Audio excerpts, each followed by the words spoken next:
Order, please. Before we begin this afternoon, in the public gallery, I'd like to welcome Eleanor Furey and her son David. They're here visiting this afternoon for a member statement. Welcome.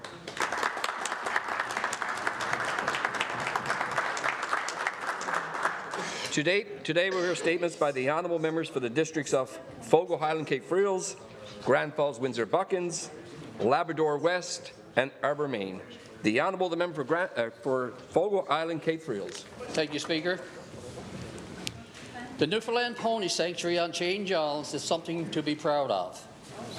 The ponies are the only surviving native purebred pony bred in North America, a true treasure for the province. Nita LeDrew and sister Bernice Watton are passionate about the preservation of this breed and have done amazing work over the years. Nita began working with the ponies in 2005 and took over the business in 2010 when she realized no one would love the ponies more than her.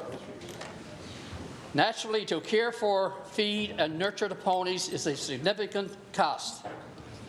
Nita is always looking for a way to cover the costs and to ensure their comfort, health, and as well the continued growth of the breed. In spring to fall, the sanctuary welcomes visitors and charges a nominal fee. This helps with expenses costs. The ponies love the visitors, especially the children, and the children get a great experience that they will remember for a long time. So if you have children or grandchildren and want a new experience, Nita invites you to scenic St. John's to enjoy the ponies and the island's beauty. Congratulations to the Sanctuary on the great work they are doing and best wishes in the future.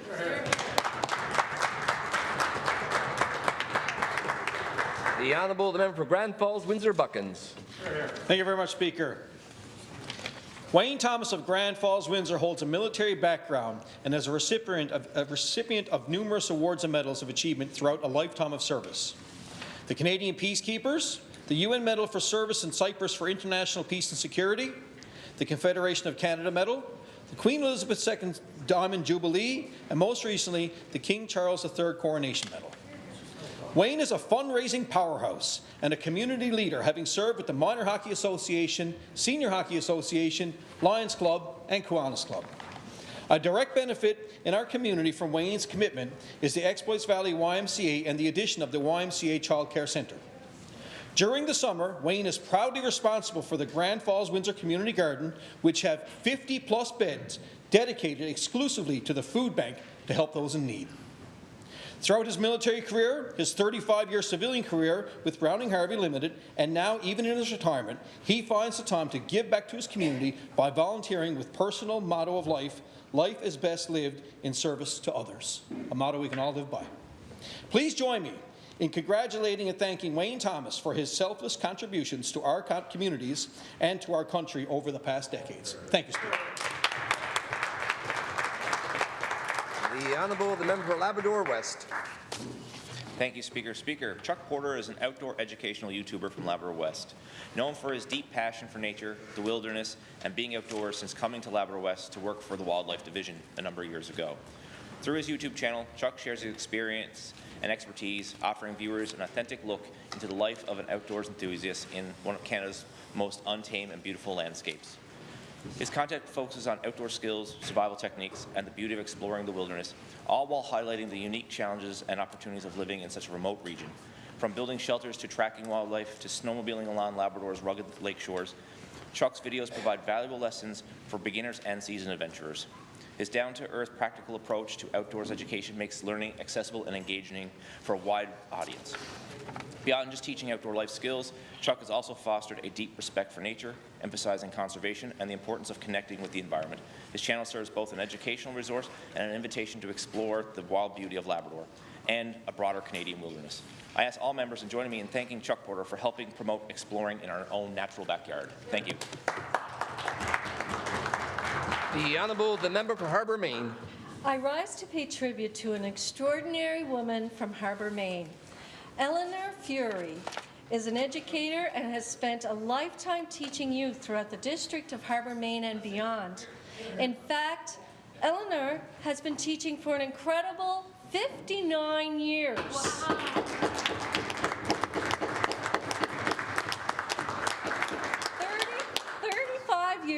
classroom and 24 years in private tutoring. Wow.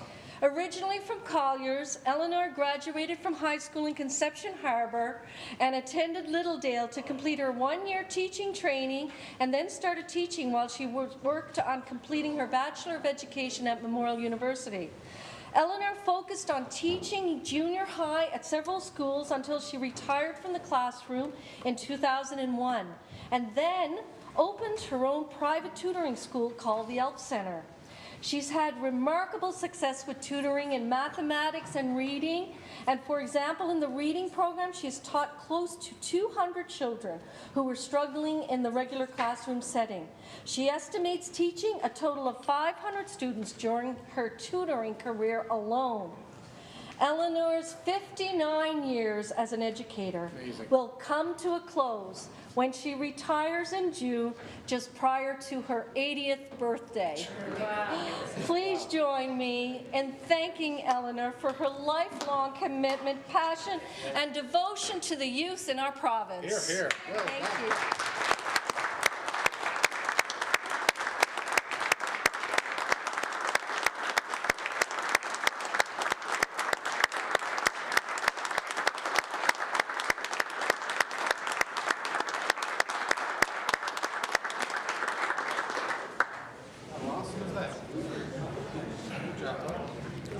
Statements by ministers. The Honourable, the Minister for Indigenous Affairs and Reconciliation. Speaker, I rise in this honourable House to talk about the importance our government has placed on promoting and respecting Indigenous cultures.